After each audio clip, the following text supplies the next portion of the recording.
পাগলা, অবশ্যই আসবে। এই কড়ি বাবার কাছে কেউ না এসে থাকবে না। আসবে। ওই তো একজন আসছে। গুরুজি আপনি সব দেখতে এসেছেন?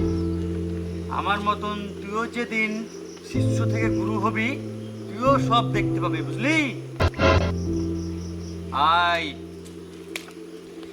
জয় বাবা করি বাবা, জয়। বাবা, আমি বিরাট সমস্যায় পড়েছি বাবা, এই সমস্যার আপনি সমাধান করে দেন বাবা। বাবার কাছে কোনো সমস্যার কথা বলতে হবে না, বাবা সব জানে। এই বাবার কাছে কোনো সমস্যার কথা বলা দরকার নাই। এই বাবা সব জানে। তোর প্রেম ঘটিত কাণ্ড ঘটেছে, তুই প্রেমে ব্যর্থ হয়েছিস। হ্যাঁ বাবা, আপনি ঠিকই বলেছেন। আপনাকে না বলতে আমার মনের কথা আপনি বলে দিলেন। আপনি অরিজিনাল বাবা।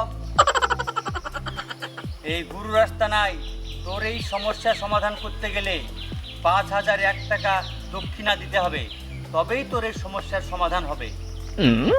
বাবা, আপনি ৫,০০০ টাকা নেবেন কেন? এ দেখেন, আপনি আমার মোবাইল, মানি ব্যাগ সব নেন, তাও ভালো আপনি আমার সমস্যার সমাধান করে দেন বাবা। গুরুদেব গীতা বুদ্ধি আছে। বাবা, আপনি আমার এই প্রেমের সমস্যার সমাধান করে দেন বাবা।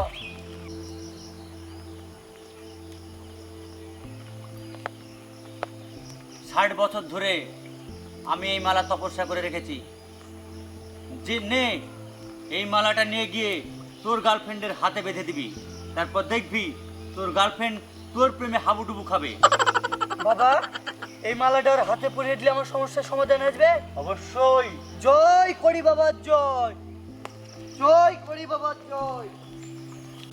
গুরুদেব মানটা মুটাই মেরে নেন, এরকম যদি ২-৪ আসে তাহলে তো ভালোই হয়।